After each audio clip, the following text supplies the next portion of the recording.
Sud Radio, le coup de cœur des libraires. Valérie Expert, Gérard Collard. Bonjour Gérard. Bonjour. Vous êtes sensible, choqué par la littérature parfois Oui, alors surtout par certaines personnes qui relisent la littérature et qui veulent la transformer, quoi. Je Ouais. veux dire, ça commence à devenir... On vit plus, en fait, dans le réel.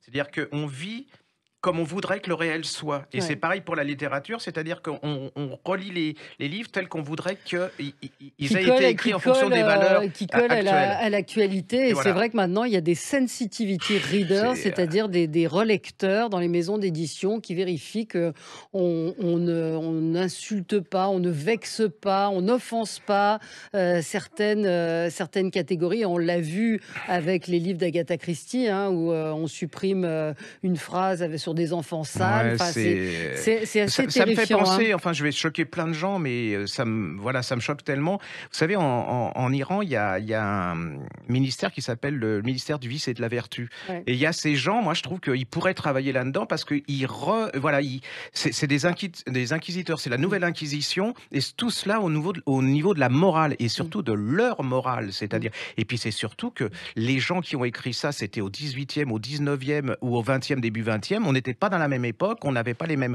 visions du monde. Et justement, réécrire ça sous-entendrait que la vision qu'on a aujourd'hui a toujours été la même. Non, il faut montrer l'évolution de cette vision. Je trouve ça absolument scandaleux, choquant, et même, je trouve ça dangereux, c'est parce qu'on dangereux, va arriver absolument. et tout le monde la ferme, et en plus, les éditeurs sont des lâches parce qu'ils ne pensent qu'au fric, et qu'au niveau du fric, parce que c'est ça, hein, c'est Ouais, pas, ils en ont pensent rien que à ça faire, va, ils en ont rien à faire ouais. des valeurs.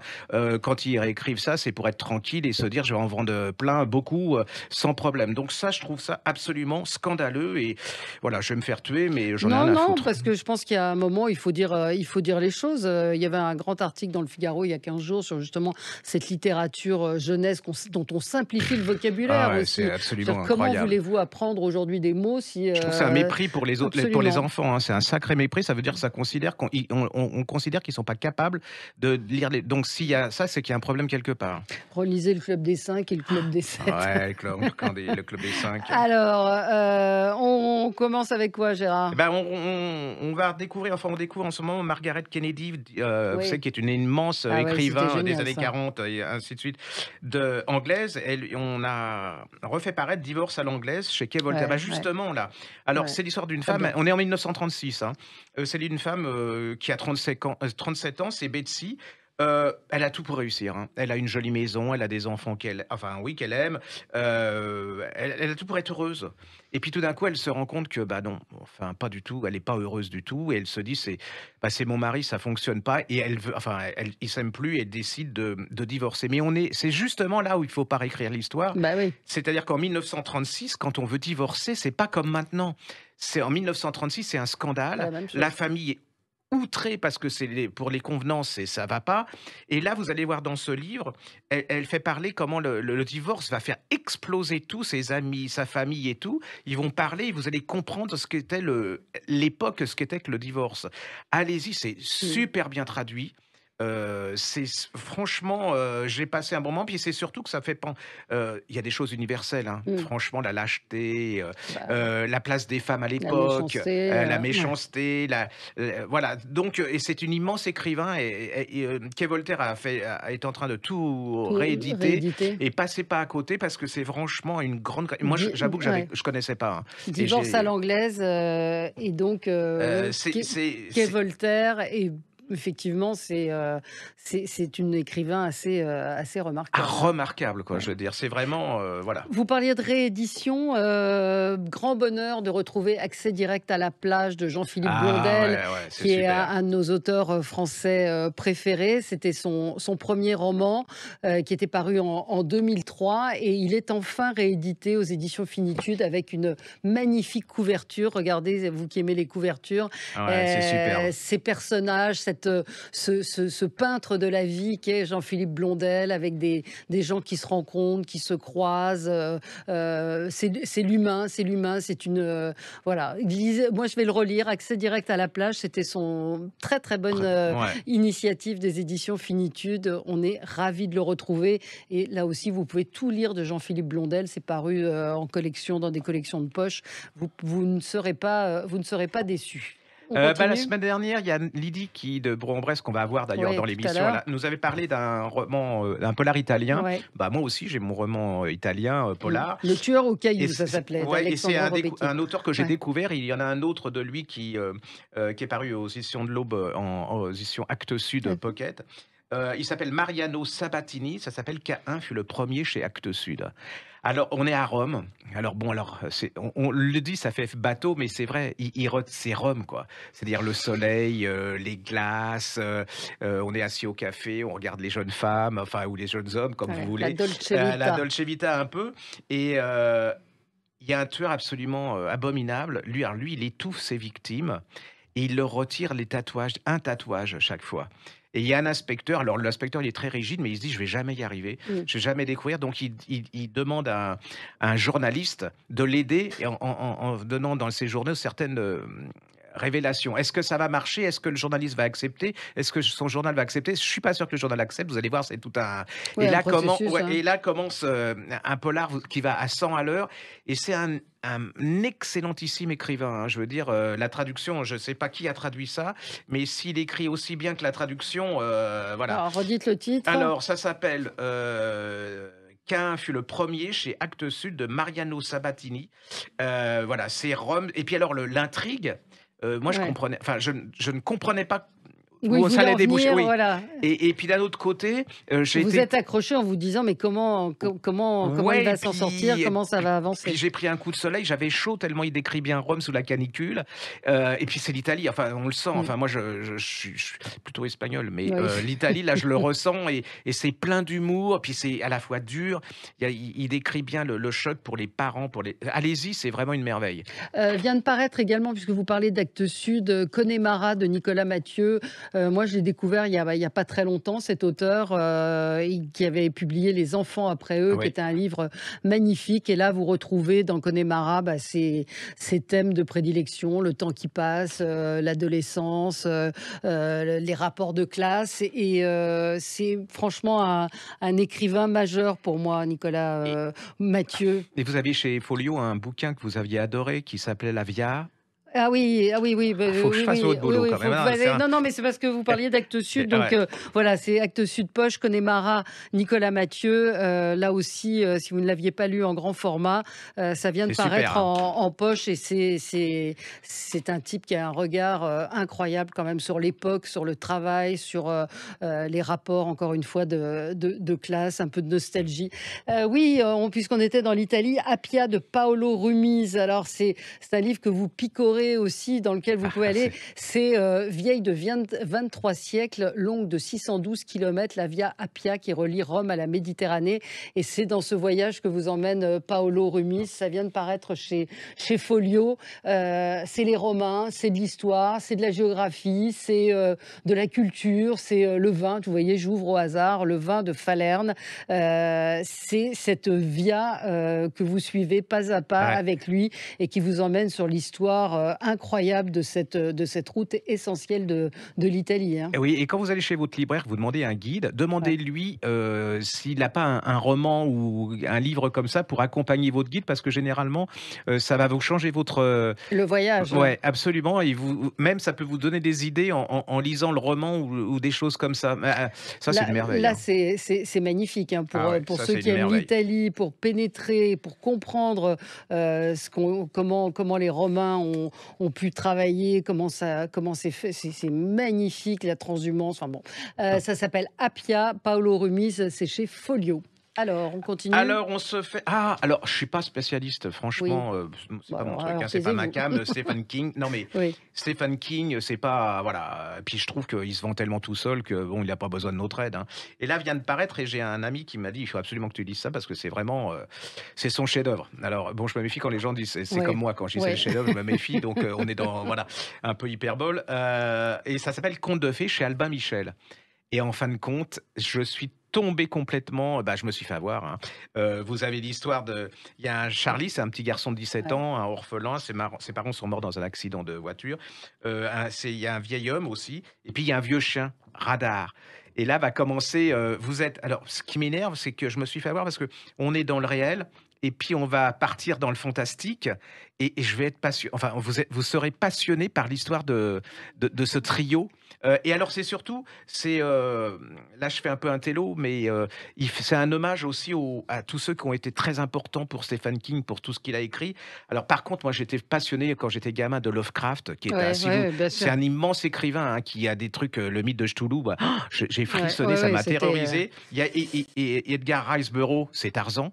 Il y a Poe, il y a Bradbury, et puis aussi, il parle de ses vieux films par à travers À travers voilà, ça, c'est franchement, c'est à mon avis le plus littéraire des livres de et c'est Stephen très King. personnel, oui, et bah, c'est magique. Enfin, moi, je sais pas si je relirai un autre Stephen Stephen King, King. mais celui-là, et puis alors, faut pas oublier, il y a Ouais. beaucoup d'humour. C'est-à-dire que souvent, Toujours, hein, bah oui, mais il y a toujours une part voilà, d'ironie. et il fait exploser les codes et tout.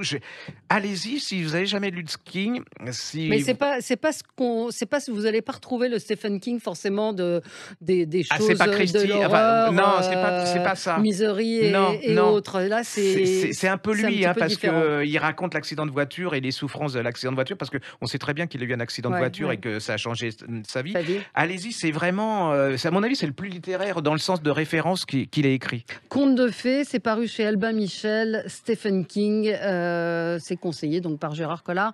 On se retrouve dans un instant et on continue à parler livres. Sud Radio, le coup de cœur des libraires. Valérie Expert, Gérard Collard. De retour avec vous sur Sud Radio et avec, désormais, on va l'appeler la reine de Bourg-en-Bresse. Lydie décidément, Lydie Zanini, pas Zanina. Lydie Zanini, vous êtes libraire à Bourg-en-Bresse, c'est la librairie du théâtre. Vous êtes une libraire dynamique, vous recevez plein d'auteurs, vous êtes une passionnée, vous lisez beaucoup, énormément, et des choses très très bien à chaque fois que vous nous conseillez. Là, c'est un livre particulier dont vous voulez nous parler, Le chien qui voulait voir le Sud, et l'auteur s'appelle Seishu Hase, H-A-S-E. Voilà. Donc il est japonais. Et je l'ai lu parce que c'était japonais, pardon. Oui, japonais. Je l'ai lu parce que c'était une histoire de chien, et je suis folle de chiens. Et là, nous sommes après le tsunami qui a eu lieu au Japon, dans le nord, à Kamaishi, et ce petit chien, qui est un chien adorable, va s'arrêter devant une voiture d'un type qui est livreur. Ce type se dit, mais bouge-toi, allez, va-t'en. Mais finalement, le chien ne bouge pas, et le chien monte dans la voiture. Alors le livreur continue son boulot, le chien se tourne, regarde toujours le sud. Pourquoi il regarde le sud? On ne sait pas. Bon, ce livreur va prendre un petit peu il va vouloir bosser davantage parce qu'il n'y a pas d'argent après le tsunami. Il va s'acoquiner avec des gens qui volent des bijouteries. Et il y aura un crash qui va se passer. Le chien va se sauver et l'autre perdra son boulot. Et notre chien va se retrouver en pleine nature et rebelote, il va se mettre en arrêt devant une voiture sur un petit chemin. Et l'autre personne va récupérer ce chien. Et de fil en aiguille, on s'aperçoit toujours que ce chien, quoi qu'il en soit, regarde le sud du pays. Donc on dirait qu'il est toujours en train de se dire, mais je veux aller, on dirait la chanson de Nino Ferrer, le sud, mais il veut aller dans le sud. Et notre bestiole est toujours, ou plus ou moins amochée, soignée par des vétérinaires, mais toujours gentiment, parce qu'il a un regard énamouré, évidemment. Mais il continue son parcours. Et chaque fois, il change de voiture, change de maître, et il descend vers le sud. Et à la fin du livre, on va comprendre pourquoi cette bestiole a voulu descendre. Parce que ce chien qui s'appelle Tamon, il va vouloir à tout prix retrouver quelqu'un. Je ne vous dis pas qui, je ne vous dis pas quoi, parce que on va se rendre compte que ces animaux n'ont qu'un amour, c'est leur maître. Mais après le tsunami, est-ce que son maître était vivant? Est-ce qu'il ne l'était pas? On ne sait pas. Mais lui, il a un petit grain dans la tête et il se dit peut-être que mon maître est vivant. Et toute cette dégringolade fait qu'on traverse le sud, enfin tout le Japon, mais on apprend sur le Japon, on apprend sur la manière de vivre des Japonais, parce que au fur et à mesure des voitures qu'il va récupérer ou dans lesquelles il va monter, on va découvrir de nouvelles gens, de nouvelles façons de vivre et comment ils s'en sont sortis après cette saleté de tsunami.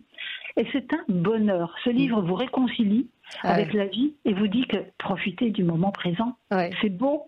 C'est beau. C'est une sorte de road movie mené par le chien, quoi, si je comprends bien.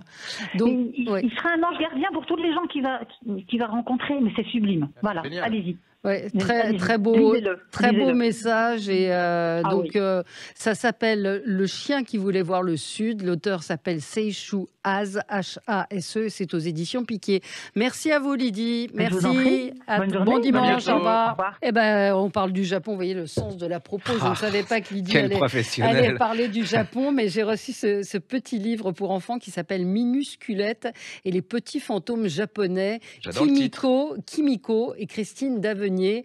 Et Kimiko raconte, alors ce sont des illustrations de Christine Davenier, et Kimiko, elle est japonaise et elle raconte Regardez nos podcasts. Oui, regardez les podcasts pour voir les images et les dessins qui sont formidables. Et donc, c'est l'histoire d'une petite forêt dans laquelle il pleut. Il pleut. Donc, ils restent tous, regardez comme c'est mignon. Ils sont tous chez eux, les animaux. Ils se disent, on va pas sortir parce que franchement, la pluie, c'est pas marrant. Et puis, il y a le petit escargot qui arrive et qui dit, allez, venez avec moi. Il s'appelle Bernard, l'escargot. Et il dit à sa copine Minusculette, viens te promener avec moi. Alors, la petite fée, elle sort le bout de son nez, puis elle dit, non, la pluie, non. Et puis, bon, elle met son impair, elle sort, et puis elle voit chez sa copine Ninon un petit fantôme accroché à la fenêtre. Elle se dit, mais qu'est-ce que c'est que ça? Et donc, ils vont chez la copine Ninon, et la copine Ninon, qui est une petite souris, elle a reçu ses copines japonaises qui lui expliquent que c'est une tradition au Japon et qu'on met des petits fantômes accrochés aux fenêtres pour faire fuir la pluie. Bon, je ne vous raconte pas toute l'histoire, vous allez la découvrir. Et alors derrière, vous pouvez réaliser le Telu Bozu, c'est comme ça que s'appelle ce petit fantôme, pour le mettre à la fenêtre et faire partir la pluie. Non, ça se dit Teru Bozu. Voilà, parce qu'on ne prononce pas les L, effectivement. Et je pense qu'à notre époque, il y a beaucoup de régions où il faut plutôt faire un fantôme qui attire la pluie, quoi. Oui, mais là, c'est chez Loulou et compagnie, c'est super mignon. Et je ne connaissais pas, effectivement. Il y a plein d'histoires racontées par Kimiko et l'histoire de Minusculette. Voilà, donc japonais. J'ai fait le lien avec notre amie Lydie. Alors, vient de paraître en poche un auteur qu'on adore, qui s'appelle Éric Foissier. C'est un auteur de polar.